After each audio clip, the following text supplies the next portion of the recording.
Tonight we're going to take a look at the philosophical movement known as existentialism. Now, existentialism is part of this stage 6 that we're in now. As we're walking through these stages of Western thought, this is one movement, one philosophical movement in this stage 6. There are several movements in stage 6, but existentialism is probably, if not the main one, then definitely a main one. It's part of that turn inward, and that's the big aspect of stage 6, is all these philosophical movements in stage 6 are moving inward. They're finding meaning inside, not up there, not out there, but in here is where ultimate truth comes from, meaning and purpose to life. Now, we've already looked at two fathers of existentialism, maybe two precursors. These men wouldn't even be familiar with the term existentialism because it wasn't really a movement that began until after World War II. But these two thinkers, Kierkegaard and Nietzsche, who lived and wrote and taught in the 1800s, the existentialists after World War II looked back to them for ideas, inspiration, and it was the existentialists after World War II, like Sartre, who referred to these precursors as the fathers of existentialism. The movement began and centered in the country of France. We've seen movements that have started in England. We've seen movements in Germany. We didn't cover pragmatism, but pragmatism is a movement in the 1800s that began and grew in America. But this movement, existentialism, began in France, and we'll talk about some of the major players, some of the major thinkers. But Jean-Paul Sartre was definitely one of the major ones, probably the key figure in the movement. He has a very famous essay that you could check out called Existentialism is Humanism. And it's relatively short, and this is kind of the manifesto, sometimes referred to as, of existentialism. It summarizes it well, and it's become a very famous summary, a very famous essay in this movement. Now, I think one of the easiest ways to understand existentialism is that the existentialists proposed their philosophy in two steps. So if we could just summarize it just really quickly, existentialism promoted this idea of taking two steps towards ultimate meaning, purpose, truth. And the first step in existentialism is to have an existential crisis. And this is a term that has just become part of our vernacular. People talk about having an existential crisis. They made that term that popular in our Western culture that we still use it today, oftentimes without knowing its history. But this is where it comes from. So the first step in existentialism is to have this existential crisis. And we'll talk more about that and explain that. But the second step then is after you have this crisis, then that's when you begin to define yourself or create your own meaning to life. That's the second step. But you can't do step 2 until you have an existential crisis. And we'll talk more about those two steps as we go on tonight. Another thing that's helpful, just like when we talked about Nietzsche, it was helpful to see what Nietzsche thought about the philosophical work that had come before him. What was his view on past philosophers? And I think it's helpful too with the existentialists to see what they thought of previous philosophical movements. So, just like I've been describing, Sartre and the other existentialists, they agree that we've gone through a pre-modern era and a modern era. Sartre would agree, and he'd explain it almost in the same way that I've explained it in this class, that in the past, people thought that truth and meaning was outside of you. In the pre-modern era, it was up there. In the modern era, people thought of truth being out there somewhere. And Sartre would agree with that. That's how people thought in the past. But Sartre would say that was all wrong. They were looking for meaning in the wrong places. That actually meaning comes from within us as we go through these two steps. So let's talk more about the first step then. Let's talk about this existential crisis. What is an existential crisis? Well, the way they described it, it's when a person realizes, he just comes to the realization that there's no meaning to life.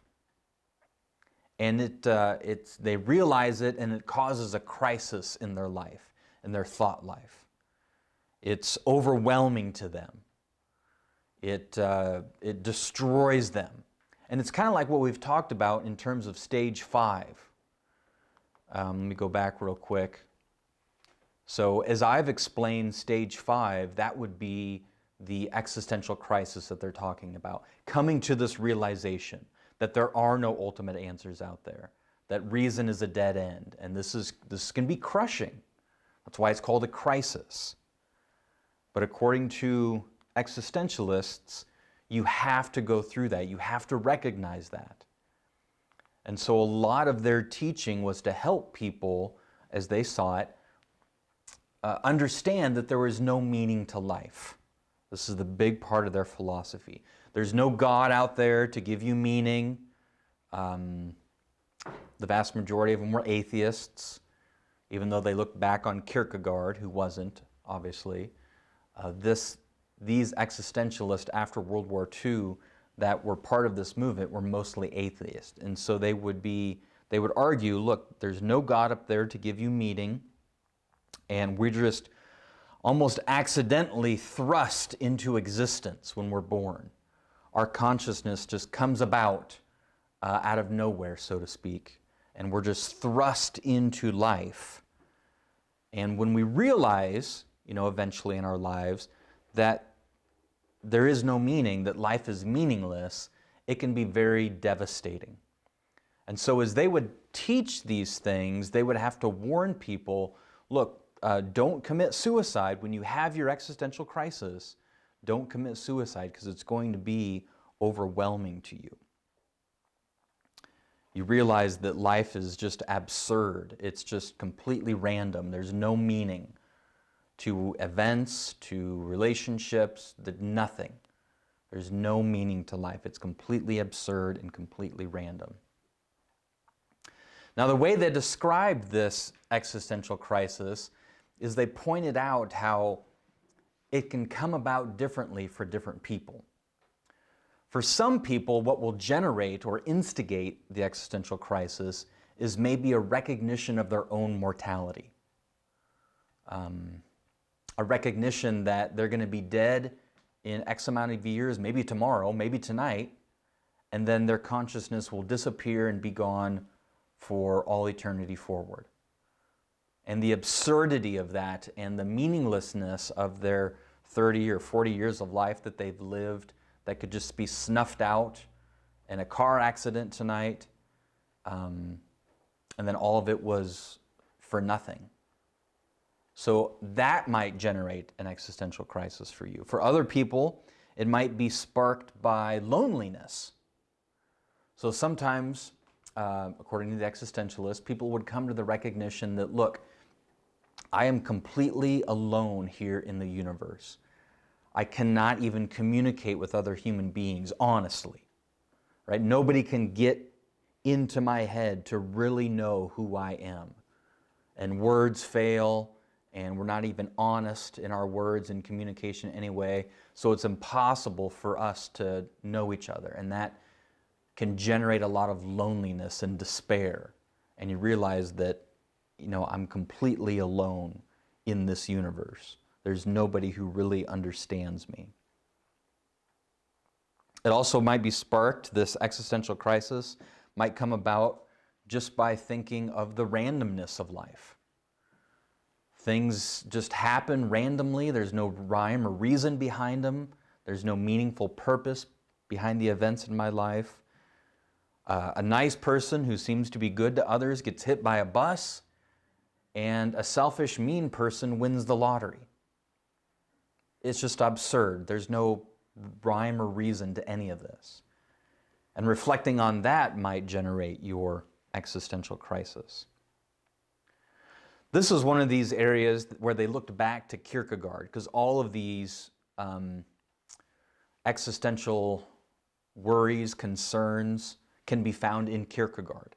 Wrestling with our own mortality, wrestling with loneliness, wrestling with the seemingly randomness of life. Those are all major themes in Kierkegaard. Now, some existentialists would spend the vast majority of their time talking about, teaching, writing about, singing about this first step, the meaninglessness of life, because they felt it was part of their duty to help people realize that life was meaningless. And so they would write novels, they would write plays, they would write all sorts of different forms of art, movies, to try to help people realize that life was meaningless, because they were trying to encourage people to have these existential crises, that life was absurd. And so one thing that got generated out of this movement was a movement called the theater of the absurd. So the theater of the absurd wasn't just theater, it included all forms of art, literature, movies, plays, paintings. And this one might be one of the most famous. It's still performed today, this play. A lot of famous Hollywood actors and actresses have performed in this play. It's still performed even to this day. And the name of the play, which comes out of this movement, is called Waiting for Godot. Godot. And most people would think that Godot is supposed to symbolize God, right? You see the G-O, it's a French word, but in English, G-O-D would be God. Some people have speculated. But anyway, the play is all about these two guys here sitting by this tree waiting for this person, Godot, to arrive. Okay, so they're just sitting there, they're waiting for Godot. They have conversations. Other people walk by and they talk to them. And there's not really any structure to the play. It just seems very random, the things that they discuss. But all the time they're waiting for Godot. That's why they're there. They're waiting for Godot to show up. But the play just randomly almost ends without any climax or anything. It just ends, and Godot has never showed up. So it just ends with them still waiting for Godot. And what it was trying to communicate through this art form is that life is just meaningless. So we're just sitting here waiting. And some people have read into it that, these people were looking for meaning in God, but God never showed up. That's a possible interpretation. But more so, what it's just getting at is that life is absurd. So today we're just sitting around waiting for somebody. Maybe tomorrow we'll be running on a beach. Life is just completely random and absurd, what we do with our time. Another good illustration of this is the TV show Seinfeld. If you've ever heard Seinfeld himself, the real person, talk about his show, he explains it as a show about nothing. And basically, as a comedian, he's just saying, all we really do in life is just kill time until time kills us. And so if you watch Seinfeld, it's just episode after episode of absurdity, people getting worked up. The absurdity in Seinfeld is that people are getting so worked up and bothered, and there's so much drama over very little things that don't really mean anything in the long run. But they're finding their meaning in life by getting worked up over all these meaningless things. And so existentialism is you can see that being communicated in the show Seinfeld.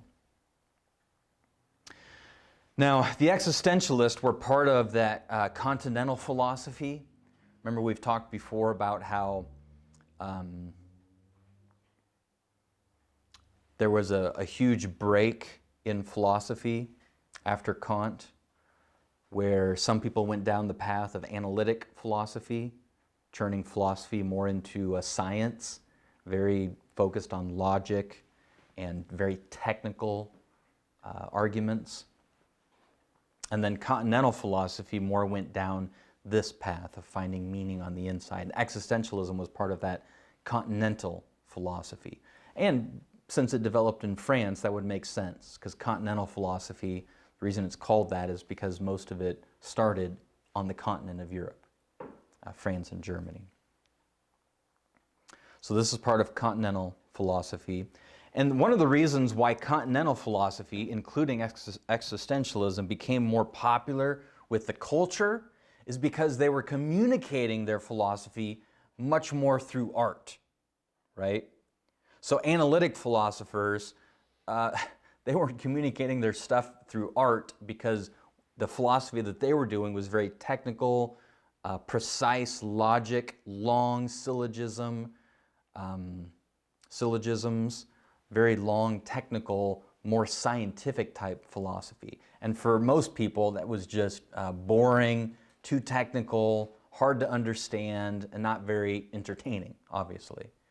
But with continental philosophy, in particular existentialism, they used a lot of art forms, and so it took hold in the masses, in the culture, much more so than analytic philosophy. Another example of this is another big name in existentialism is a guy by the name of Albert Camus. That's how you pronounce it, it's French, Albert Camus. And the classic example from him is his book, The Stranger. And you might have read this book. A lot of people, when they study French, this book is assigned for them to, as part of their learning how to read French. Well, in Camus' book, The Stranger, it's trying to promote the absurdity of life. It's trying to generate existential crises in the readers, right? So he talks about how life is so absurd. The main character, it begins, he's on a bus, I believe, or a train to his mother's funeral, but he doesn't really care. He has no affections for his mother.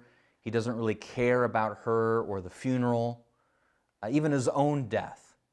He just sees it all as random and absurd. Why should I care for this woman? Just because she had sex with some guy 30 years ago and that's what birthed me? Why should that make me have any feelings towards this person? So it's his inner thoughts. That's how the book begins. And he tries to generate some meaningful things that he cares about, and he can't. He concludes that life is absurd. He murders a stranger on a beach, thinking, well, maybe I could find meaning by killing somebody. Maybe that will generate some sort of meaning for me. But he concludes, no, that doesn't work either. Everything's just random and absurd. Now, this might sound strange to you, and you might think, well, this is just fringe stuff. Nobody really believed this. This is just, crazy philosophers thinking this stuff. Not so much. This book, Albert Camus, he won the Nobel Prize for Literature in 1957. So this isn't just some weird fringe stuff that's taking place on the side of our culture. This is like mainstream, winning the Nobel Prize type work. Okay. Interestingly enough, Camus died absurdly in a random car accident. So even the end of his life was a promotion for the absurdity of life. A movie, if you want to watch a movie that promotes existentialism, I would encourage you to check out this movie called Irrational Man with Joaquin Phoenix and Emma Stone. I believe it's rated R. I think there is some sensual scenes in it, so check it out before you watch it. But if you are okay with that, watching this rated R movie, in this movie, Joaquin Phoenix plays an existentialist philosophy professor. And he, kind of like the character in Camus' book, The Stranger, is searching for meaning. He can't really find any meaning or purpose to life. And so he, like the character in the book, murders a stranger, thinking, well, that might give meaning to his life if he murders this person.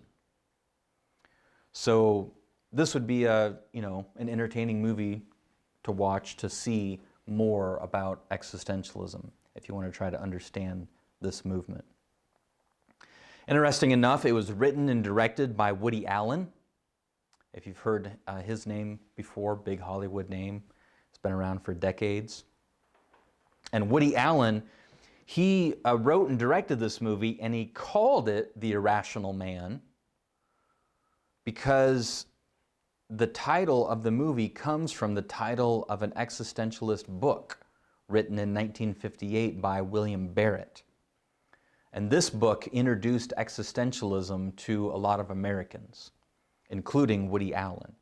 It was influential in Woody Allen's life, this book, Irrational Man, and that's one of the reasons why he named this existential movie after that book, The Irrational Man. The movie is not too old, 2015, I believe. Woody Allen has been making movies for decades, and if you watch a lot of Woody Allen movies, you'll see him in his movies. Pretty much every Woody Allen movie I've ever seen pushes this idea of the absurdity of life. So Woody Allen seems to be a strong existentialist, and in his movies, he's always preaching that message. Life is absurd, life is meaningless, and he's very much stuck on that first step of existentialism. You might be starting to understand why I call this path irrational faith. It's not even my term. I'm not putting words in their mouths. They're using these terms. The Irrational Man, existentialist book from 1958. So they're saying this, their movements are about the irrational desires we have, the irrational passions that we have. That is part and parcel of these movements in stage 6, that it's based on the irrational side of us. Okay, let's talk about step 2 then within existentialism. So step 1 is you have to go through this crisis, you have to realize, come to the, as hard as it is, as frustrating and as difficult it is, you've got to come to the realization that life is meaningless and absurd. Because it's only then can you create your own meaning to life. And this is where they put a positive spin on things. Existentialists that really emphasize stage 2 are more optimistic. The existentialists are just focused on trying to, help people understand that life was meaningless. That could become pessimistic if you stayed there. But existentialists that encourage you to move on to this next step, they were very positive about it. Because now here's the opportunity, now that you realize that there's no meaning out there, now you're free, if you will, to create your own meaning to life. So this is how they put a positive spin on it. And it sounds, exactly what I've been saying as I've described stage 6. Existentialism fits perfectly in that stage. Now what they taught is that, this is Sartre again, what they taught is that you define yourself or you give meaning to yourself through your own free choices that you make. So here you have Sartre saying, we are our choices. So they were very big into free will. They were strong proponents of free will, that you are free to make your own choices, and it's through those choices that you generate meaning for yourself. It's up to you to give life meaning. Here's another quote from Sartre. He wrote that man is condemned to be free because once he's thrown into the world, he's responsible for everything he does. It is up to you to give life meaning. So they did emphasize free will. That I appreciate. I'm a large proponent of free will also. And they did emphasize responsibility. However, it seems a little bit, to me, it seems a little bit contradictory, because who are you responsible for or to? And ultimately what they would say is really you're only responsible to yourself. And so they talk a lot about being true to yourself, responsible to yourself, becoming your authentic self, finding yourself, a lot of those themes that we saw in Kierkegaard. Being your true, authentic self through your choices. Defining yourself, in other words. You define yourself through your choices. Another quote from Sartre. Man is nothing else but what he makes of himself. You are nothing else but the choices that you've made to create who you are today. You're always in the process of becoming who you choose to be. Are you becoming authentic to who you really are? You can see how these messages are very almost like second nature in our culture. You know, you think of the transgender movement, you think of homosexuality, you know, whatever your desires are, you have to be true to your desires. You have to be authentic. And they define themselves through their passions or desires. And are you being true to yourself?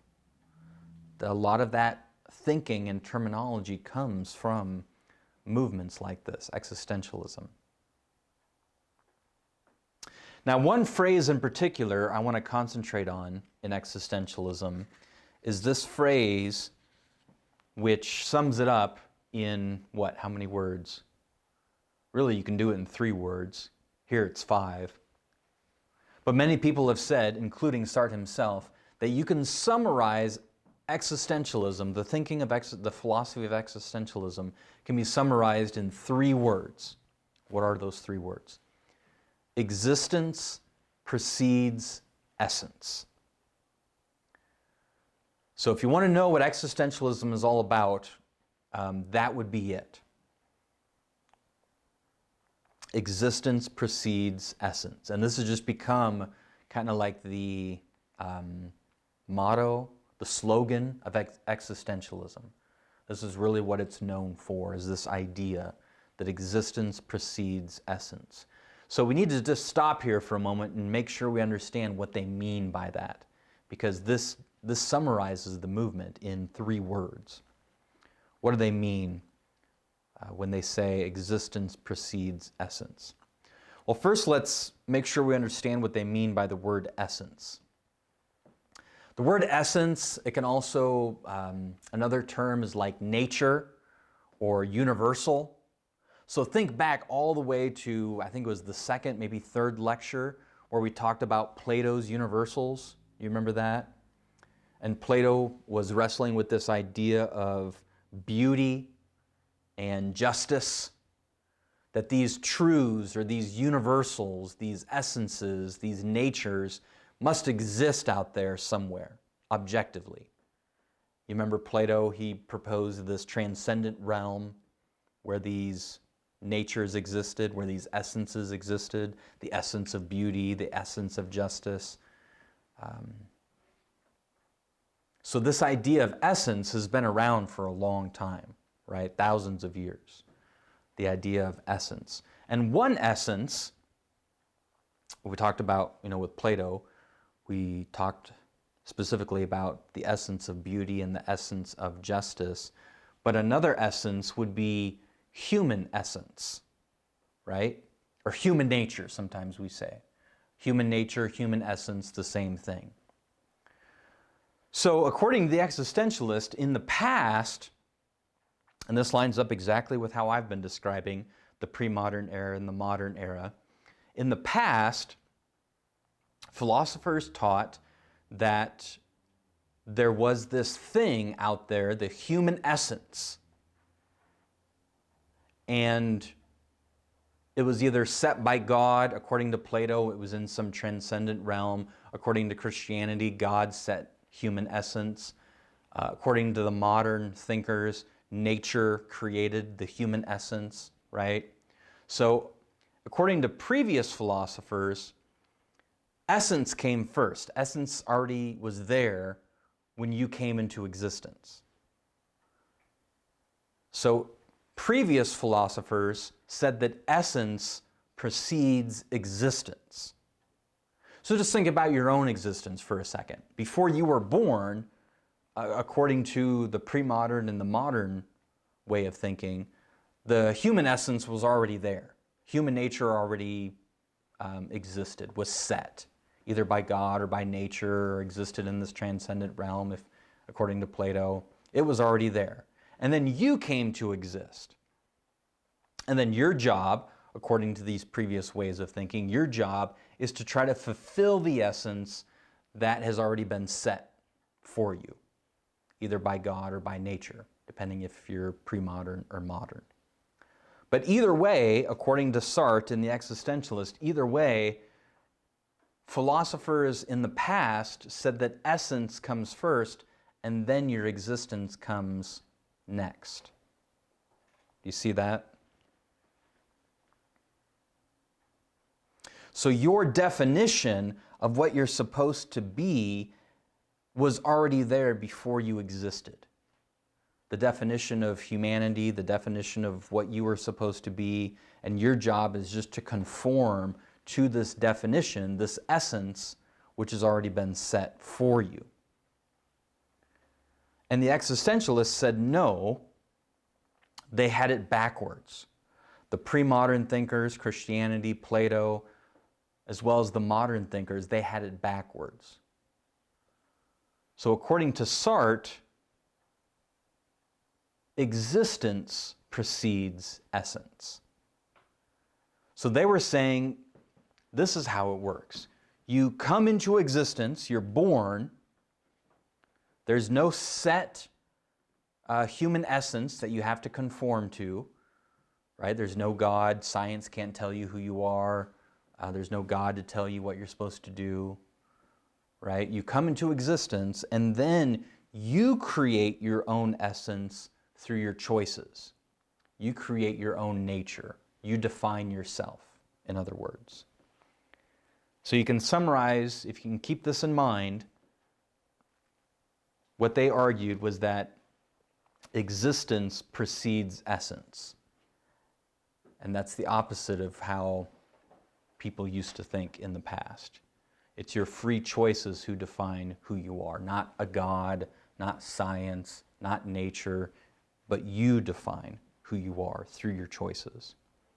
Science can't tell you who you are, how to live. There is no God to tell you these things.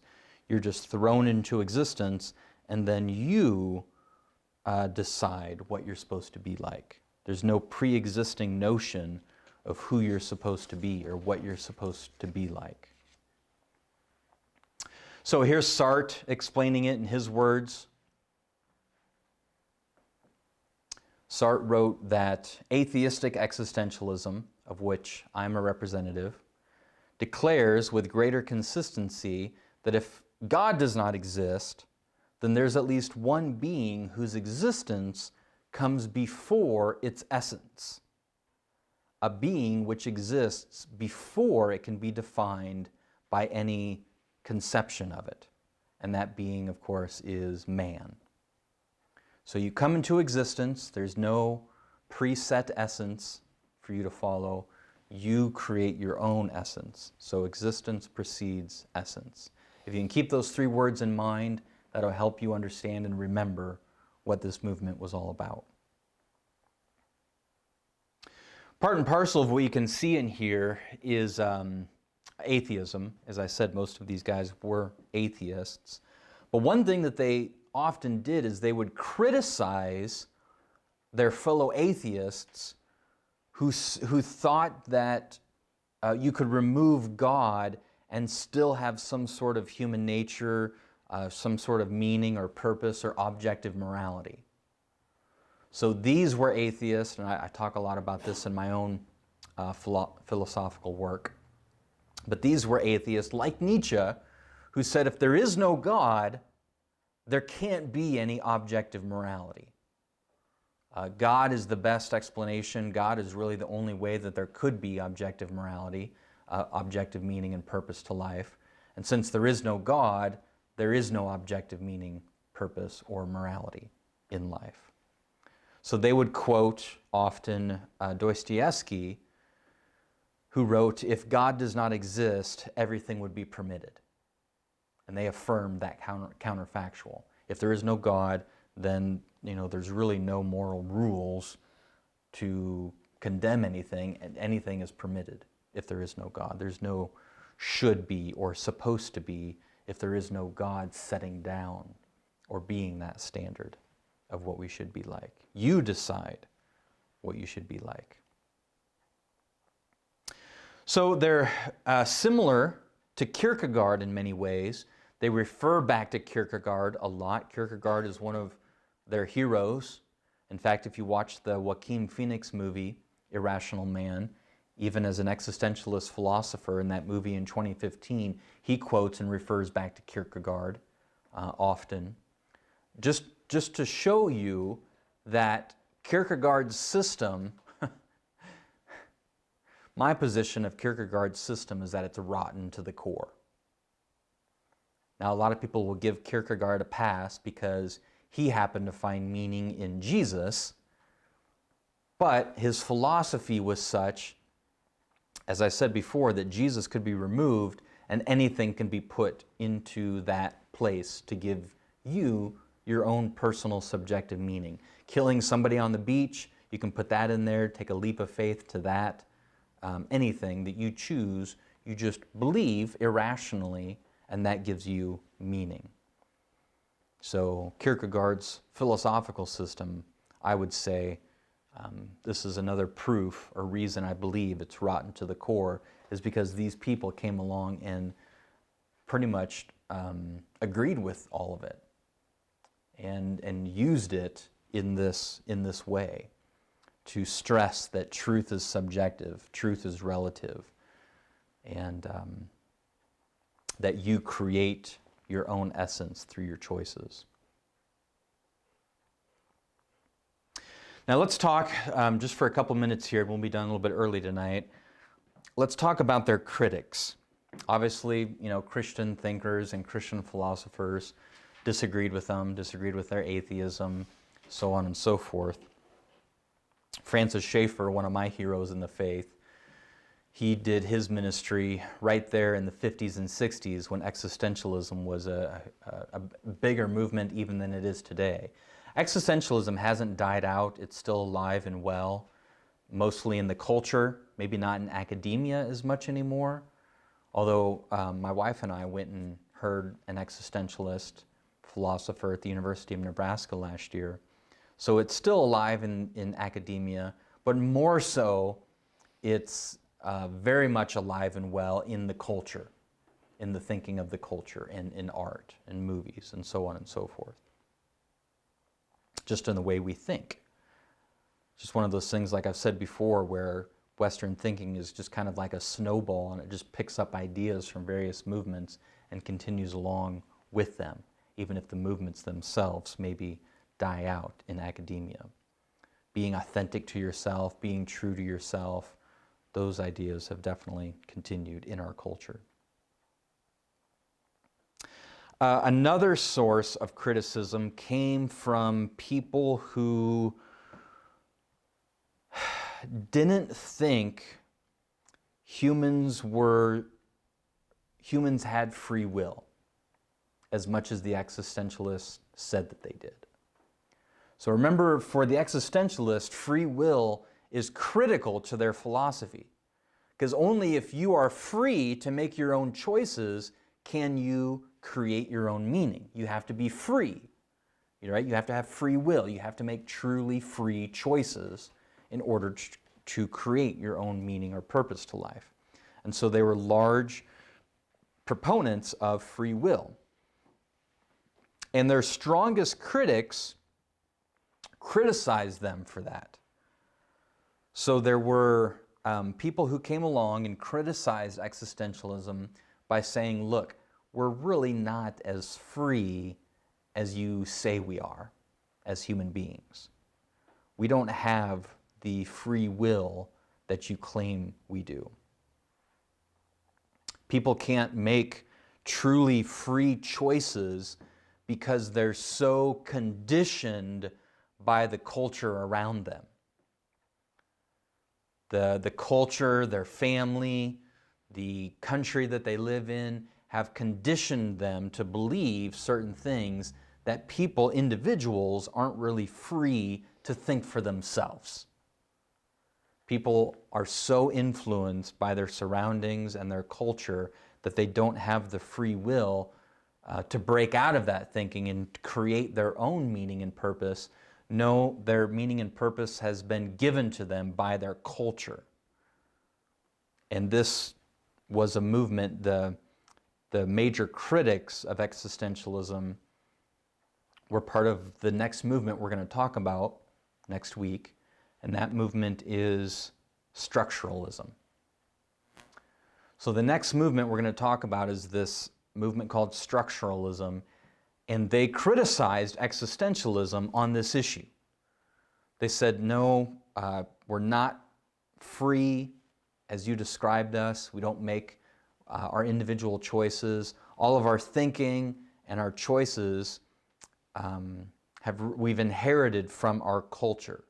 And that's what they mean by structure. Our culture has developed structures of thinking that we inherit, and we can't break out of those structures. So this movement, structuralism, was very much against free will. We don't have free will because we can't break out of the structured thinking that our culture has influenced us with by growing up in a particular culture. We're kind of stuck in our culture's way of thinking, the culture that we grew up in, and we can't break out of it. We can't create our own meaning.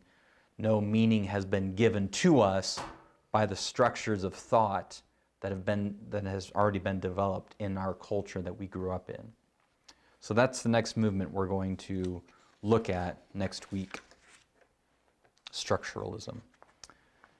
They're still part of, I would say, continental philosophy. They're still part of Stage 6, but they're going to be criticizing another movement within this stage. Okay. All right, let's take a look at the class schedule and see what is coming up next. Those of you taking it online, I know you guys usually have to watch the lectures a couple days later, but we're filming this at least on November 12th. And for today, you had 2 chapters to read. Hopefully everybody read chapter 9 and 10 in the Schaeffer book. And then you need to turn in your reading summaries to Caleb by midnight tonight. So I gave a lecture today on existentialism. Let's take a look at the rest of the semester. We're coming down to the end. November 19th is next week. You've got a good bit of reading, 60 pages of reading, both in Christian philosophy and Schaeffer's book. You only have to do, you have to do reading summaries for both books next week. And then you can see we're going to be talking about 3 movements next week. Structuralism, which I introduced you to, a movement called post-structuralism, and then a very specific movement called postmodernism. I know that's a bit confusing, but just as a preview, the term postmodernism can be used in a couple different ways. And so far in the class, I've been using postmodernism to talk about this whole 200-year era of the 1800s and 1900s. And sometimes the term postmodernism is used that way, just to talk about all the movements in the 1800s and 1900s that were rejecting or reacting against modernism. But sometimes the term postmodernism is used to refer to a very specific philosophical movement that arose in the 1970s. So it's just jargon. I mean, every field has its jargon, and it can be confusing. And if we had to do it all over again, you know, we would come up with different names and different terms. But this is just what people started using, and it stuck. So whenever you hear the term postmodernism, you have to think. It's kind of like the word bark.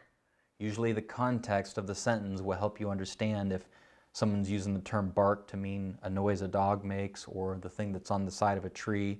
Same thing is true with postmodernism. Usually by the context you can tell if they're using it to refer to all the movements that were reacting against modernism in the 1800s or 1900s, or if they're using it to refer to this very specific movement in the 1970s, which some call postmodernism.